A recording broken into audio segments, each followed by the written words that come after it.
At 8:03 a.m. on June 16, 1943, Captain J. Zemer held his B-17 steady at 25,000 feet over Buka Island as 16 Japanese Zero fighters climbed toward him from the airstrip below.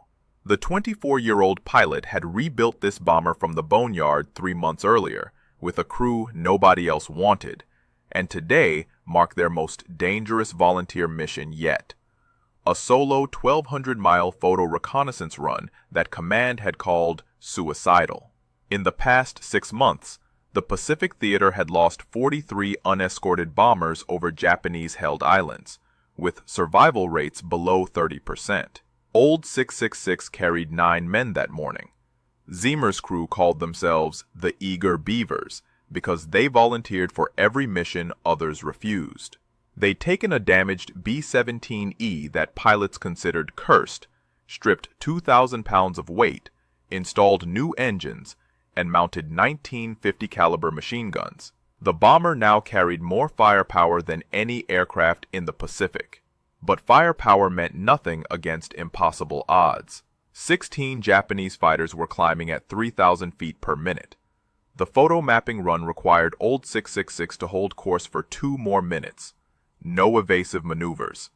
9 Americans, 600 miles from friendly airspace.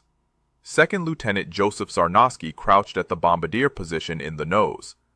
The 28-year-old had spent 18 months in the Pacific Theater flying combat missions. He'd earned the Silver Star 3 weeks earlier. His orders home were effective in 3 days. His bag sat packed at Port Moresby. He'd volunteered for this mission anyway because the crew needed an experienced bombardier to operate the cameras. The Japanese fighters reached 22,000 feet, 3,000 feet below, still climbing. Sarnosky checked his twin 50-caliber nose guns. The fixed gun that Zemer could fire from the cockpit was ready. 16 fighters against 1 bomber. The mission started at 4 a.m. when Old 666 lifted off from Port Moresby, New Guinea. The Marines needed photographs of Bougainville's western coastline for a November invasion. They needed mapping photos of Empress Augusta Bay. But intelligence added a last-minute requirement. Photograph Buka Airfield first. The small island showed increased Japanese activity. 1 bomber.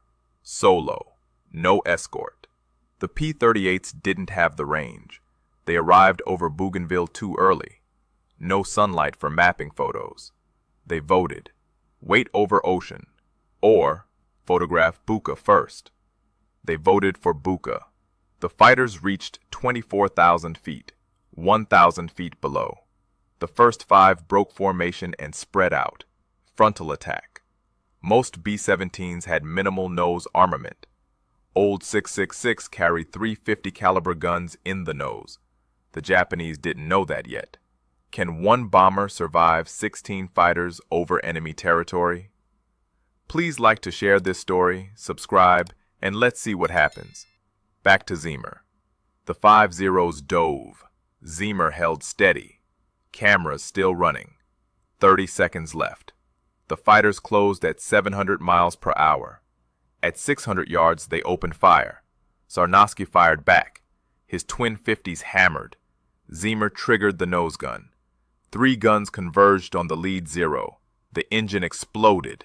It rolled inverted. The other 4 kept coming.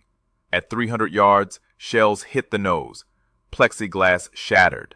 1 shell exploded in front of Sarnosky. The blast threw him backward.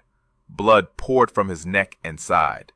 In the cockpit, shells blew holes through the floor. Zemer's left leg erupted in pain. Shrapnel tore into both legs and wrist. The Zeros flashed past. 12 seconds. 1 fighter damaged, 1 bombardier dying, 1 pilot wounded, 15 fighters climbing. 600 miles from home. Navigator First Lieutenant Ruby Johnston crawled forward from his position. He saw Sarnosky beneath the catwalk. Blood pooled on the metal floor. The bombardier's neck wound pumped red with each heartbeat. Johnston pressed his hand against the gash, tried to stop the bleeding. Sarnosky pushed him away, pointed at the nose guns. Another wave was coming. Johnston looked up through the shattered plexiglass. 8 more Zeros were diving from 26,000 feet. They'd watched the first attack, learned from it. This time they weren't coming 5 abreast. They were coming in 2 waves, 4 from above, 4 from below. Bracket attack. Sarnowski dragged himself back to the bombardier position. Blood soaked his flight suit. He gripped the twin .50 caliber gun handles, swung the guns toward the incoming fighters. His hands shook. Vision blurred. He blinked. Focused. The lead Zero filled his gun sight. 600 yards. 500. 400. He fired. The twin .50s roared. Tracers walked up the Zero's nose. The fighter's canopy exploded. Glass and aluminum fragments spiraled away. The Zero rolled right and dove, smoking. Sarnowski shifted aim to the second fighter. Fired again. Rounds punched through the engine cowling. The Zero's propeller stopped. It fell away. In the cockpit, Ziemer fought to control the aircraft.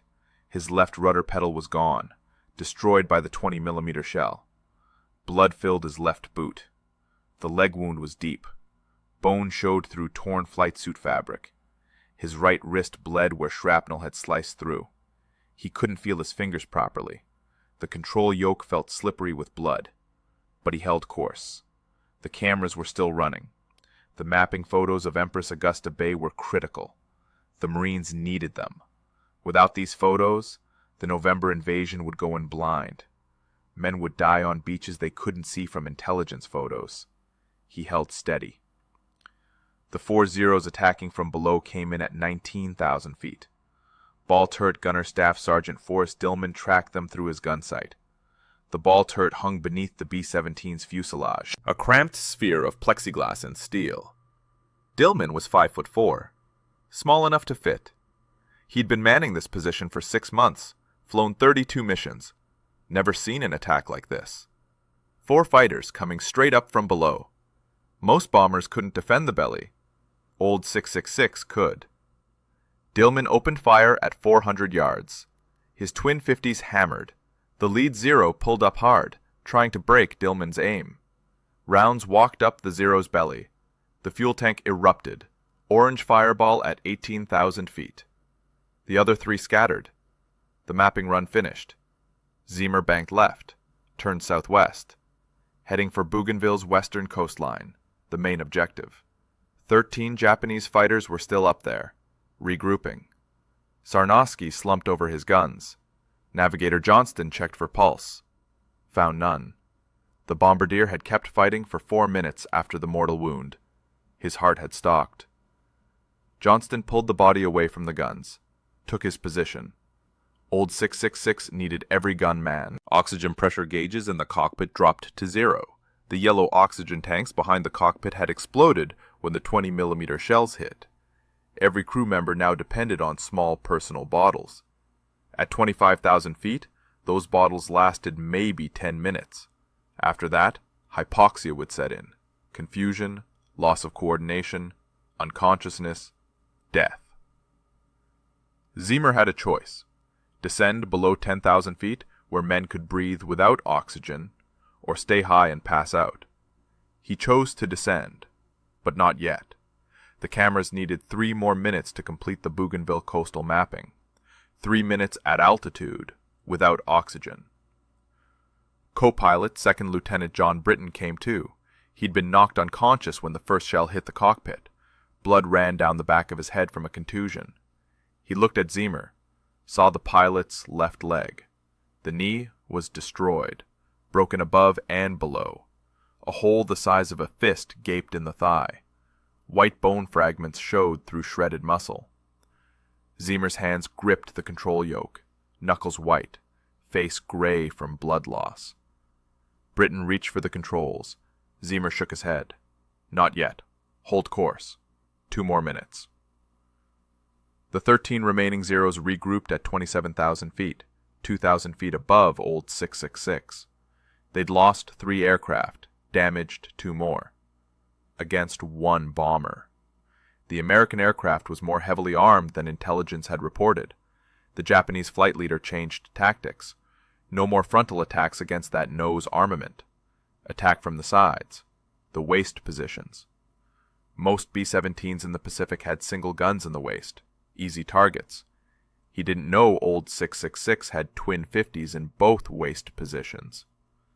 Staff Sergeant George Kendrick manned the right waist gun. Sergeant Herbert Pugh had the left. Both men watched the Zeros form up, counted them. 13. Coming in from both sides simultaneously. 6 from the right, 7 from the left. Split attack. Force the gunners to choose targets. Overwhelm one side. Kendrick and Pugh had flown together for 8 months. They didn't need to communicate. They knew the drill. Kendrick took right side threats. Pugh took left. When fighters crossed over, they'd hand off targets. The Zeros dove. Kendrick opened fire at 500 yards. His twin 50s tracked the lead Zero on the right. Tracers converged. The Zero's wing route erupted. Fuel sprayed. The fighter rolled away, trailing fire. Kendrick shifted to the second fighter. Fired. Missed. The Zero was jinking, hard to track. He led the target. Fired again. Rounds walked across the Zero's fuselage. Cockpit glass shattered. The fighter snap-rolled left. Out of control. 2 down on the right side. 4 still coming. On the left, Pugh engaged his 7 targets. The first Zero came in fast. Too fast. Pugh held fire. Waited. The Zero's guns flashed. Rounds punched through old 666's fuselage. Pugh didn't flinch. He tracked the fighter. Led it. Fired at 300 yards. The Zero flew through his stream of fire. Engine smoking. It pulled up. Disappeared above. The cameras clicked off. Mapping complete. Zemer shoved the control yoke forward. Old 666's nose dropped. The altimeter unwound. 24,000. 22,000. 20,000. The dive was steep. Necessary. The crew needed oxygen. But the Zeros were diving too. Chasing. At 15,000 feet, Zemer pulled back. Leveled off. The air was breathable now. Crew members gasped. Sucked in oxygen. Their personal bottles had run dry minutes earlier. Some had been close to passing out. The dive had saved them. Radio operator Technical Sergeant Johnny Abel climbed out of the top turret. His left leg was bleeding. Shrapnel from the oxygen tank explosion had peppered his thigh. He ignored it. Checked on the other crew. The waist gunners were still firing. The tail gunner was alive. Ball turret operational. Navigator Johnston was manning Sarnowski's nose guns. Sarnowski's body lay beneath the catwalk, covered with a jacket. Abel climbed back into the top turret, swung the twin 50s toward the pursuing Zeros. They were coming again. The Japanese fighters had old 666 at a disadvantage now. The bomber was at 15,000 feet. Lower. Slower. The Zeros could dive from above with speed advantage. 8 fighters remained operational. The other 5 had been damaged or destroyed, but 8 was still enough. The flight leader organized them into 2 4-ship elements. One element would attack from the rear quarter, the other from the front quarter, force the bomber to defend 2 directions simultaneously. Classic pincer. It usually worked. Tail gunner Staff Sergeant William Vaughn saw them coming. 4 Zeros in trail formation. Diving from his 6 o'clock high position, they'd approach from behind and above, attack the tail, then pull up and away before the nose guns could engage. Standard tactic. Vaughn had seen it 30 times. He swung his twin 50s up, elevated the guns to maximum angle, waited. The Zeros opened fire at 600 yards, too far. Rounds fell short. Vaughn held his fire, saved ammunition. 500 yards, 400. The Zeros were committed now. Couldn't break off. Vaughn fired. Both 50s hammered. The lead Zero took hits across the engine. Smoke poured. It pulled up hard. Stalled. Fell away spinning. The other 3 scattered. The front element attacked simultaneously. 4 Zeros diving at the nose from 10 o'clock high. Johnston saw them. Swung Sarnowski's guns. The twin 50s were still warm from the last engagement. Still loaded. He fired at 500 yards, walked tracers toward the lead fighter. Missed.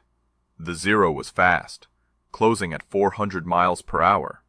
Johnston adjusted, led the target more, fired again. Hits!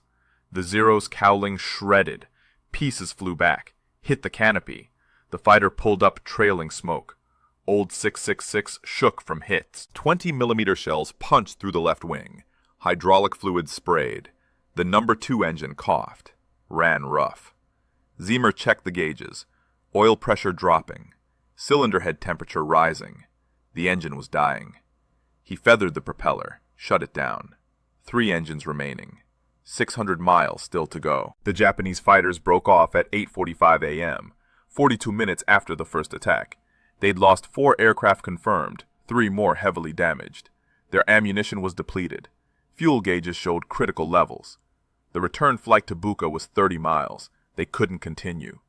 The flight leader waggled his wings. The signal to disengage. 7 remaining Zeros turned northeast, climbed away. Left old 666 limping southwest over open ocean. Zeamer slumped in his seat. The adrenaline was fading. Pain rushed in to replace it. His left leg throbbed. Each heartbeat sent waves of agony through the shattered knee. His right wrist bled steadily. The gash was deep. He could see tendon. His flight suit was soaked red from waist to boots. Blood pooled on the cockpit floor, mixed with hydraulic fluid and spent brass casings. The smell was overwhelming. Copper and cordite and aviation fuel. Britain took the controls. Zeamer didn't resist this time. He leaned back, closed his eyes, stayed conscious through will alone. Behind the cockpit, the crew assessed damage. Old 666 had taken 187 bullet holes, 5 20mm cannon strikes. The nose plexiglass was gone. Wind screamed through the opening. The oxygen system was destroyed. Number 2 engine was shut down. Hydraulics were leaking. The radio was dead, hit during the first attack. They couldn't call for help, couldn't request emergency landing clearance. They were on their own. Port Moresby was still 500 miles southwest. 2 hours of flying time at reduced speed on 3 engines. Abel and Kendrick worked on Zeamer's leg. They'd pulled the first aid kit from its mount, found sulfa powder and bandages. The wound was too severe for field medicine. Bone was shattered. Arteries were severed. They packed the wound with gauze, wrapped it tight, applied pressure, slowed the bleeding. That was all they could do. Zeamer needed a surgeon. Soon, or he'd bleed out before they reached land. His pulse was weak, skin pale, lips blue. Shock was setting in. Johnston remained at the nose guns, scanning the sky for more fighters. The Japanese might send a second wave, fresh aircraft from Rabaul. It would take them 90 minutes to reach this area. Old 666 would be vulnerable the entire flight back. No radio, 1 engine down, wounded crew, easy target. But the fighters never came. The sky remained empty, just clouds and ocean below. The bomber droned southwest, alone. At 9:30 a.m., Britain spotted the New Guinea coastline. Land. They'd made it across the Solomon Sea. But Port Moresby was still 200 miles inland, over mountains, through weather. Old 666 was losing altitude. The 3 remaining engines couldn't maintain 15,000 feet. They were down to 12,000 now, sinking slowly. The mountains ahead were 7,000 feet high. They'd clear them.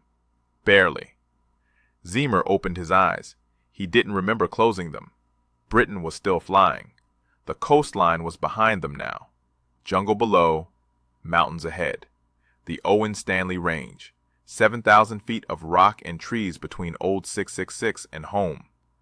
Zeamer checked the altimeter. 11,500 feet. Dropping. He looked at the engine gauges. Number 2 was still feathered. Dead. Number 1 was running hot. Cylinder head temperature in the red. Oil pressure fluctuating. That engine wouldn't last much longer. If it failed, they'd have 2 engines. Not enough power to clear the mountains. They'd have to ditch in the jungle. Nobody survived jungle crashes. The weather closed in at 10,000 feet. Clouds wrapped around the bomber. Visibility dropped to 0. Britain was flying on instruments, compass heading, airspeed, altitude, rate of climb. The bomber shuddered through turbulence. Rain hammered the fuselage. Lightning flashed in the clouds. Thunder rolled. Old 666 descended through 9,000 feet. The mountains were somewhere ahead in the clouds. Britain couldn't see them. He flew the heading. Trusted the compass. hoped the mountains were behind them. At 9,500 feet, they broke through the clouds. Clear air below, mountains all around. The Owen Stanleys, jagged peaks covered in jungle. Old 666 was in a valley. Mountains rose on both sides, higher than the bomber. Britain banked right, followed the valley southwest, looking for a pass through the range. The altimeter read 9,000 feet now, still dropping. Number 1 engine was failing. Temperature gauge pegged. The engine was cooking itself. Britain reduced power, babied it, tried to keep it running. They needed every bit of thrust. Kendrick came forward, told Britain about Zeamer. The pilot was unconscious, pulse barely detectable, breathing shallow. He'd lost too much blood. Hours had passed since the wound. The bandages were soaked through. Nothing more they could do. Zeamer needed blood transfusions, surgery. They had minutes, maybe less. Britain pushed the throttles forward, risked the engines. Speed was more important than caution now. The valley opened ahead. Port Moresby lay beyond the next ridge, 30 miles. Britain climbed, aimed for the lowest saddle between peaks, 8,000 feet.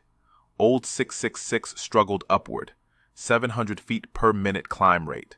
Normally it climbed at 1,000. The damaged bomber was at its limit. The ridge approached.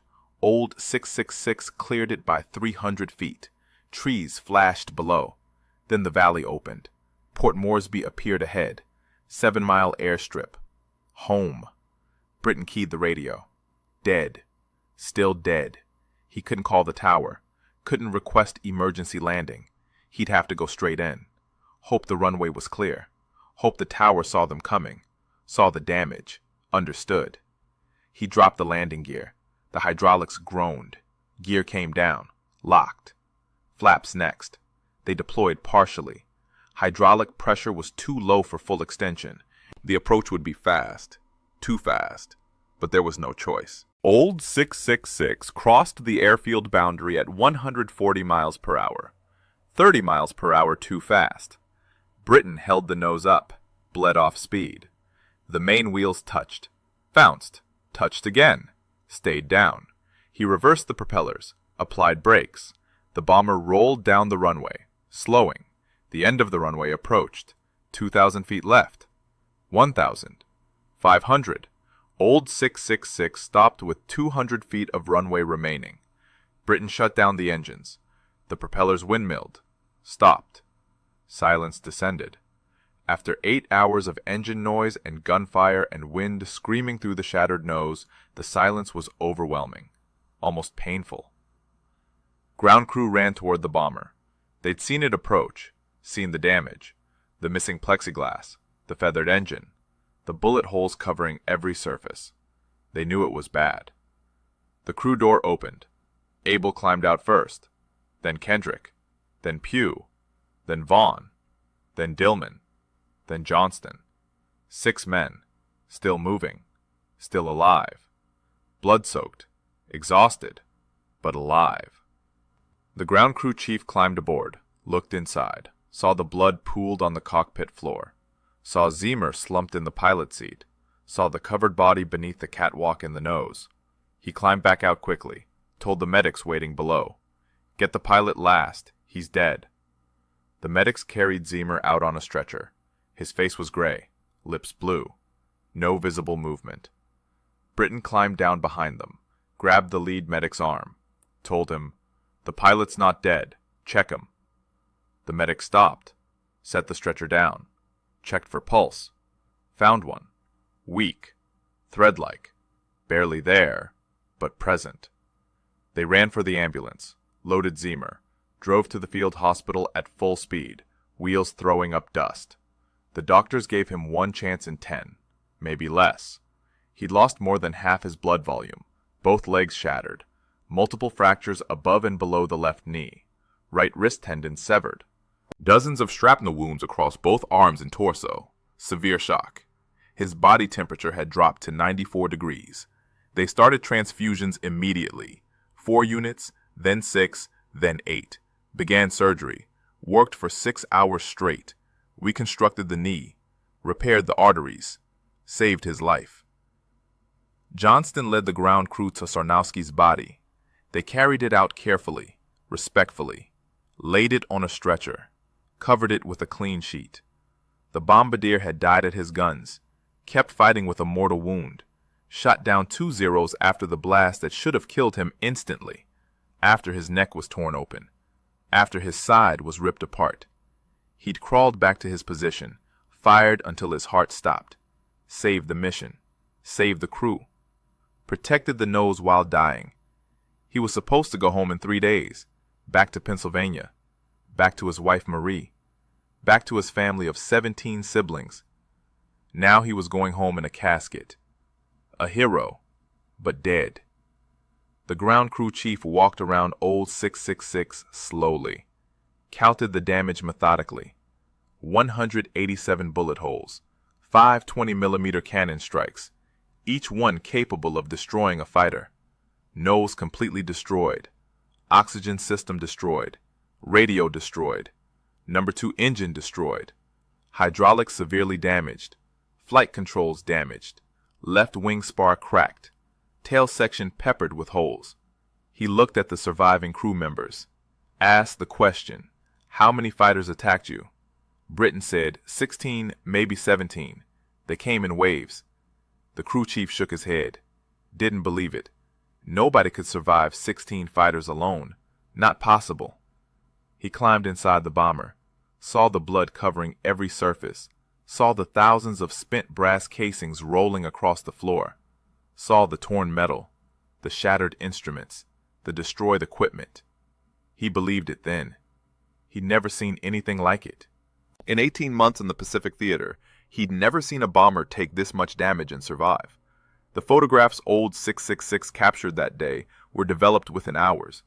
Intelligence officers studied them carefully. The Buka airfield photos showed 16 aircraft on the ground, confirmed the Japanese buildup. The Bougainville coastal mapping photos were perfect. Every beach, every reef, every approach to Empress Augusta Bay. Exactly what the Marines needed. On November 1st, 1943, 4 months after Zeamer's mission, the 3rd Marine Division landed at Empress Augusta Bay. They used the photos from old 666 to plan every detail. The landing zones, the approach routes, the defensive positions. The invasion succeeded. American forces secured Bougainville. The photos captured by a dying bombardier and a bleeding pilot saved hundreds of Marine lives, maybe thousands.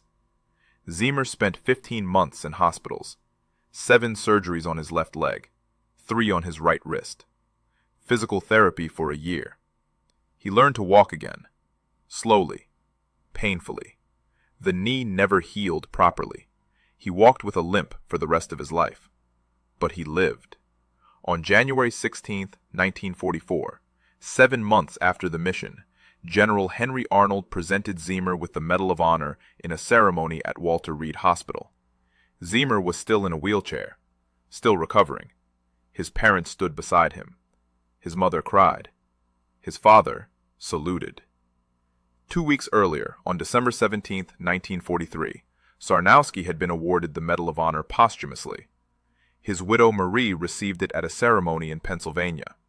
She held the medal, looked at it, then gave it to Sarnowski's parents. They placed it in a glass case, next to his silver star, next to his air medal, next to the photograph of their son in his bombardier uniform, smiling, alive. The other 7 crew members received the Distinguished Service Cross, second only to the Medal of Honor.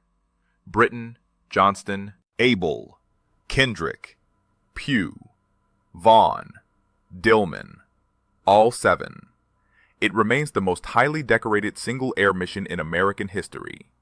9 men, 2 Medals of Honor, 7 Distinguished Service Crosses, 5 Purple Hearts. No other crew has ever been honored like this. Not before, not since. Old 666 was repaired, returned to service, flew 18 more missions, then was retired in March 1944. Flown back to the United States, used as a training aircraft, finally scrapped in August 1945. The nose plexiglass was never properly fixed. Crews who flew it later said they could still see bullet holes patched with aluminum, still see the bloodstains on the floor. The bomber had become a legend. Ziemer survived the war, returned to MIT, earned a master's degree in aeronautical engineering, worked in the aerospace industry for 30 years, married, had children, retired to Boothbay Harbor, Maine, the place where he'd spent summers as a child, building boats, sailing. He died on March 22, 2007, age 88. He was buried at Arlington National Cemetery with full military honors. Section 34, Grave 809. The headstone reads, Lieutenant Colonel J. Ziemer, Jr., Medal of Honor, Old 666. That's the story of the cursed bomber that became the most decorated aircraft in American history, the crew that volunteered for a suicide mission, the pilot who flew 8 hours with shattered legs, the bombardier who died at his guns. If you felt something watching this story, please hit that like button. It helps us share these forgotten heroes with more people who need to hear them. Subscribe so you never miss another story like this. Drop a comment below and tell us where you're watching from. We read every single one. Thanks for keeping these memories alive. We'll see you in the next video.